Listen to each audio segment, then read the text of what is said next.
friends, Amy with Passings here. This is the first of a three-part video series that we're creating called Cultivating Solidarity. This is a phrase that has been in my heart and in my mind for years as part of a spiritual study I was in. It's also been a way of me organizing my actions in the world, the way that I interact with people on an individual and collective level, a place from cultivating solidarity. We are going to be exploring this a lot at Passings in the month of August 2020, so go over to the blog, you'll see lots of articles there. I know that several of you who work with me individually have come to me specifically with requests. You may not be asking me for cultivating solidarity with those words. That's a phrase, a buzzy phrase that that popped into my awareness. But what you've asked for is exactly this. How do I learn to be with people and offer support from a place of connection, from a place on one-on-one, from a heart-to-heart, what we call an I-thou experience rather than top-down. I'm going to talk about all of that throughout the month of August. So many of you have come to me individually. A couple of you have asked me to lead groups. If that's something that you're interested in, you've got a group together, or you don't have a group, but you want to be part of a group, and you're interested in cultivating solidarity with any people, whether it's you're just learning about systemic racism and you want to cultivate solidarity with our siblings of color, and you don't know where to start, what to do, we can put together a group for that. If you are learning that you really want to support really vulnerable populations right now through COVID, you want to do it from a place of your heart, not from a place of you being above them, we can form a group for that. So stay tuned, keep in touch with me, let me know what you need. I think I'm going to start talking about cultivating solidarity, not by talking. I think it's best if we do an exercise. So I show you what it feels like to receive different kinds of support. All right. We do a little exercise. You can come back to this again and again. It'll be here on the video. You can use it with different scenarios. You can practice it a lot with yourself alone or with others to really get in your body what it feels like to receive support from a place of solidarity in contrast to what it feels like to receive help from a different place, from a different energy. So pause the video, grab whatever you need to make you feel comfortable. Maybe you want a cushion, you can lie down if you want to do this, but you have to be able to see me. So if you've got your phone or your tablet and you can put it in front of your face and lie down, that's great. If not, however comfortably seated you'd like to be, perfect. Grab what you need for that. And also you might want to bring a piece of paper and something to write with. If you're a journal keeper, grab your journal because we're going to be checking in, and you may want to take notes about your experience, and you can use it to calibrate over time when you do this again and again. And then when you go out in the world and you are trying to cultivate solidarity. All right, so pause the video and come back. Super. We're going to start by closing our eyes. You do not have to close your eyes if you don't feel comfortable. If you can't or don't want to close your eyes, I just ask that you kind of give a soft focus so that your mind is not really focused on a particular visual point, focused on your experience instead. That's why we ask you to do a soft focus. So close your eyes or soft focus. And first, I just want you to remember a time when you were really vulnerable, when you needed support in some way. Maybe you had just lost a job or a relationship. Maybe you were sick, just gotten a diagnosis. Perhaps you were mourning the love of someone close to you. Let's take a minute and call to mind that experience.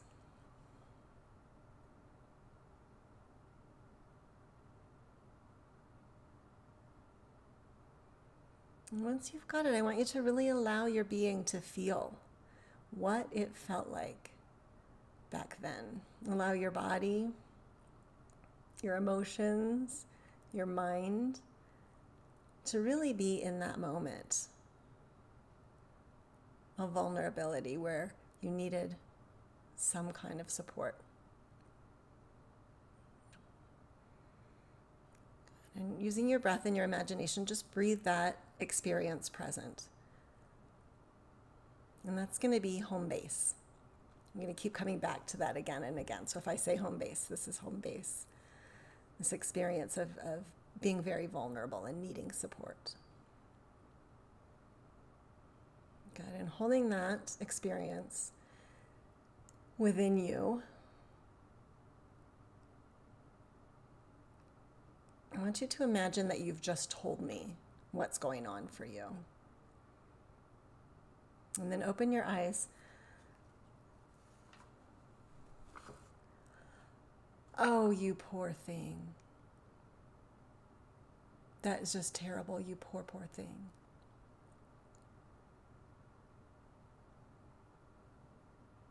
Okay.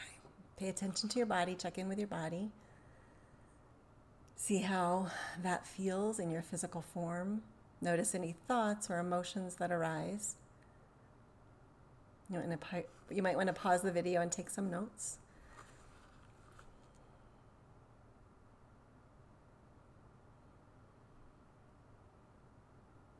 Good.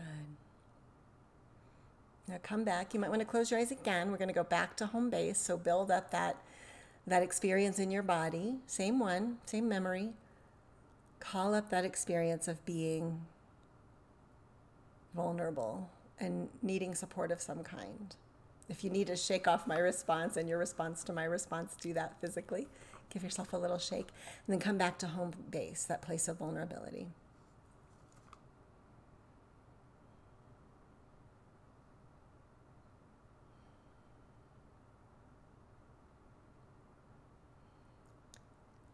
Super, and you've just told me again about your situation, and open your eyes and receive my support. Okay, I know exactly what to do. This is what we need to do. You need to first do these things, and I'm going to take care of this. You don't need to worry about any of these other things. I will take care of this. Again, allow that energy of that interaction to filter into your being, and just pay attention. How does your body respond to my support?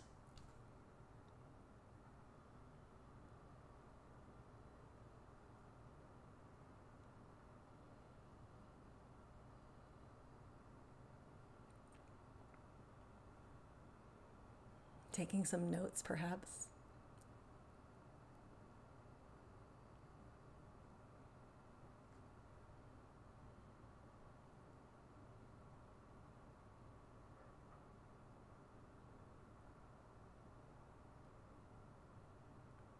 Good. And when you're ready, closing your eyes, coming back to home base again. Might get easier and easier over time, and perhaps you'll try to avoid it more and more. If it's really uncomfortable, that's okay. Stay with the discomfort. It's important. I won't keep you there, I promise. Pulling up that memory, and more importantly, pulling up that feeling, that experience in your body, in your psyche, in your heart, of being vulnerable and needing support.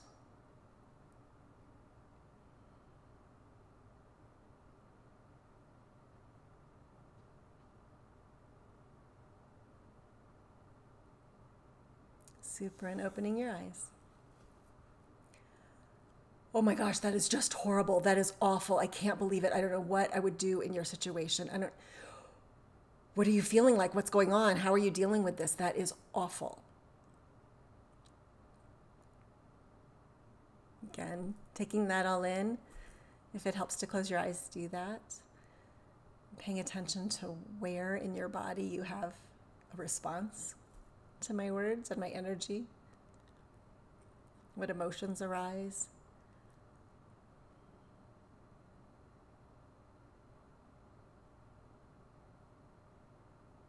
Maybe taking some notes if that feels appropriate.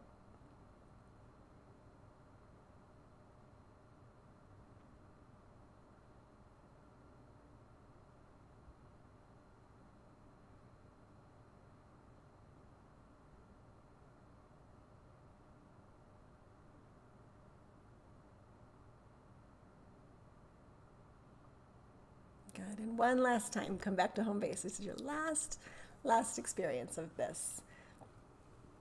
Pulling up the energy and the feeling that goes with being vulnerable and needing support. Allowing that to fill your body one last time.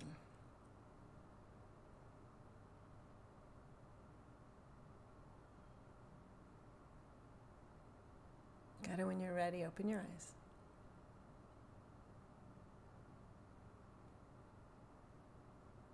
I'm so sorry. And I'm here.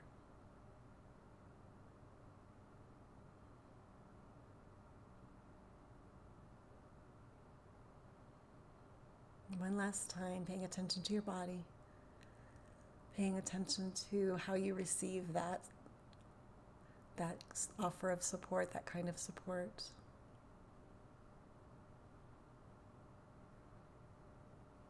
Taking some notes if you want to.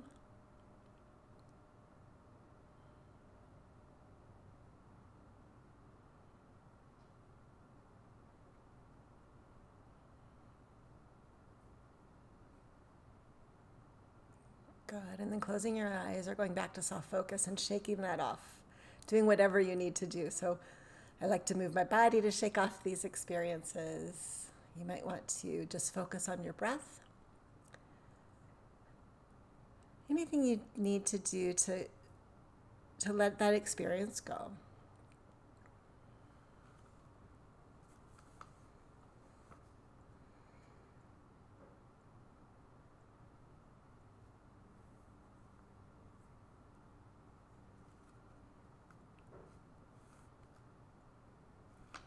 Paying attention to how your body feels in this moment, feeling your bum on a seat, whatever that seat is. Being aware of your inhalations and exhalations.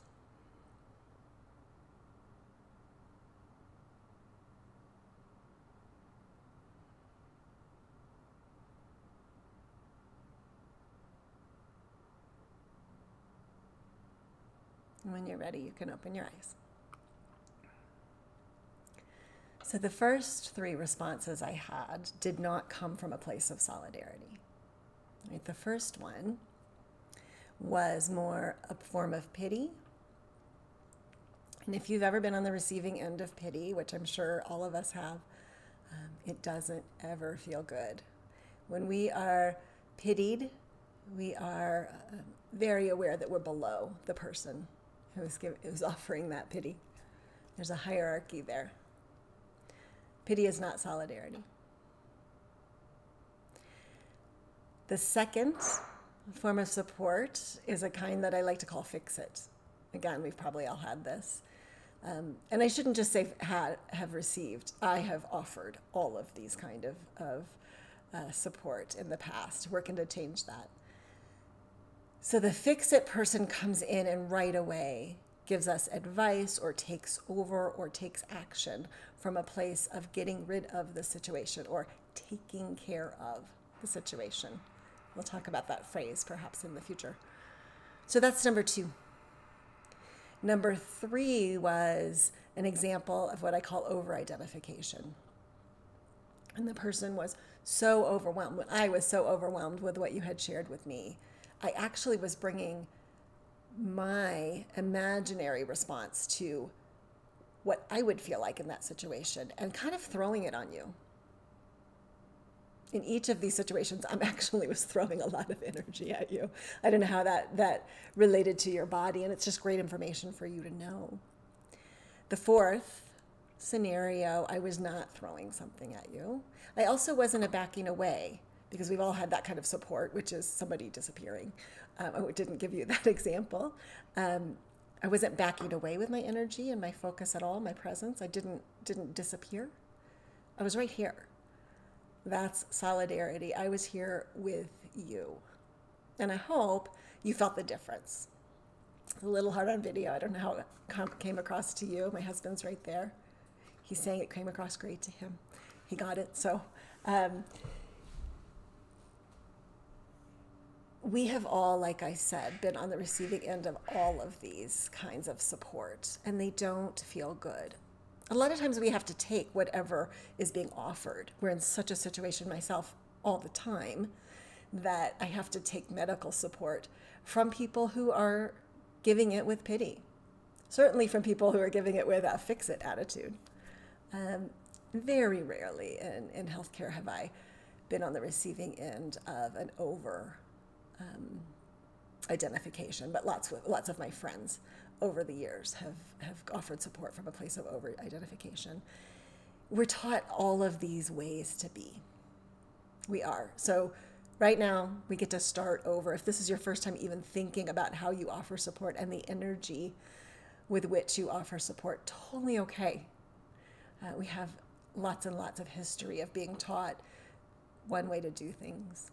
Lots of our forms of giving support in our culture, in the Western culture, are about charity. So those first three examples were all different forms of charity. That is taking care of something. With solidarity, we're doing something totally different. I'm going to talk in video too about what solidarity is. We're going to talk about what action from solidarity might look like or feel like, more importantly. And in video 3, we're going to talk about how to cultivate it. Right now we are in this time, so I'm videotaping this at the very end of July 2020, where it is so apparent that there are lots and lots of people who need support. There's never, ever a paucity of people who need support, ever. But I think our awareness is really heightened right now to the immense support needed and the breadth of support that's needed. So this is the perfect time to cultivate solidarity. I have been blessed to have people support me from a place of solidarity, from a place of one-to-one, human to human, heart to heart. And I've had a lot of support that didn't look like that. And I will tell you, it feels vastly different. When we act from a place of solidarity, we might take the same action that we would take from a place of pity or fix-it or any other kind of charity. The same action might be taken. I might give the same money, I might write the same letter, I might house the same person. The feeling will be very different. Solidarity is much harder. It asks a lot of us, and when we get to video 3, you'll see. It's so easy to do charity. So easy in comparison. I can write a check and not really pull into my heart the feeling of whoever it is and what they're going through that I'm writing the check for. I can take care of things quickly, and quite frankly, it sometimes feels good, charity. I can feel good about myself. I've done my good deed, which we were all taught to do.